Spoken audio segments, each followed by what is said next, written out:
Hello everyone! This ethical case study was created by Chloe Zumak and Mackenzie Peters. The scenario is as follows. You are an assistant coach and you observe the head coach constantly favoring his son and his son's friends on the team. The son is a strong athlete who has been selected as the team captain. However, you feel that the other athletes are not given equal opportunity. The end of the year ceremony is approaching, and due to the limited funding, only one award is being presented. The head coach insists that his son receives the award. As the assistant coach, what do? Here is a video representation of our scenario.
Before we begin, we thought it was important to remind you of the 6-step process when breaking down ethical decisions. So first you must establish the facts, which we believe include 1. The head coach has a son on the team. 2. The team consists of U14 boys. 3. You have observed the head coach favoring his son and his son's friends. 4. The son is a strong athlete. 5. The son is the team captain.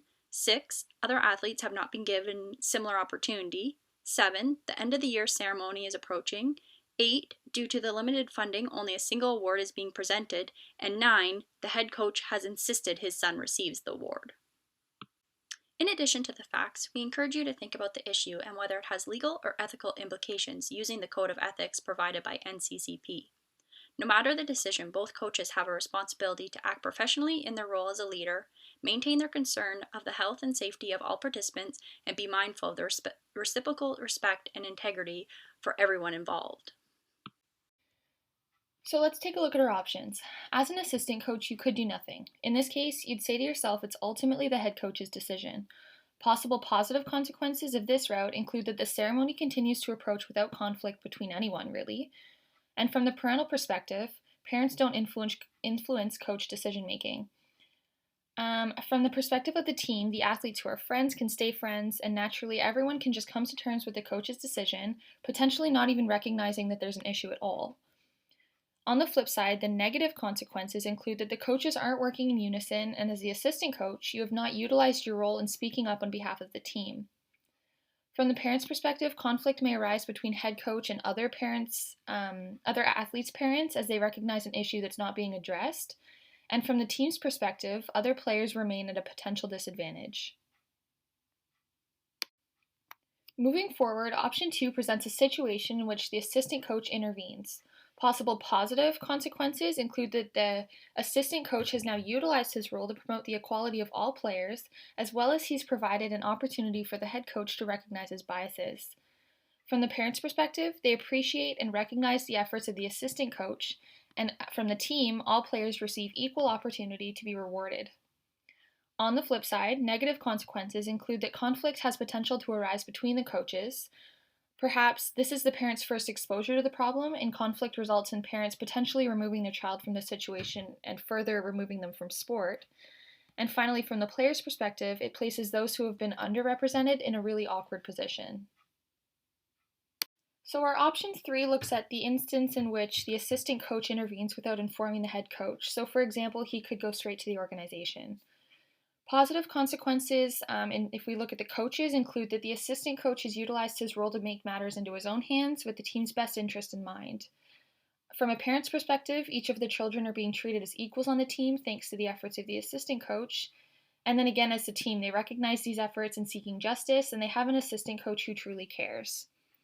Negative consequences include the potential for major conflict to arise between coaches upon finding a solution. The parents may recognize the coach's inability to work together to direct their team and potentially remove their child from the situation. And finally, the players may develop a negative affect towards their team as well as decreased performance due to the increase in stress. With several options available, the table shown can help you to sort through some tricky options and make an informed evaluation of the situation. Additionally, the NCCP has provided some general tips to consider when making ethical decisions. For instance, have we considered the do no harm principle, and have we made good use of our decision-making resources? So a few of our discussion questions we have in summary of our topic is, one, as a head coach with a son or daughter on the team, what are your thoughts on coach first and parent second? Do you think this is feasible? Our second discussion question is, what are some of the strategies that could be implemented to prevent these situations from resulting in a negative sport experience? And finally, how would this specific situation change if there was monetary incentive behind the MVP award? Does this aspect have potential to present legal implications? So of course it's difficult not operating in real time here to have formal discussion about these questions, but we do invite you to reach out with any insight you have or anything you'd like to add to this scenario, and thanks for following along.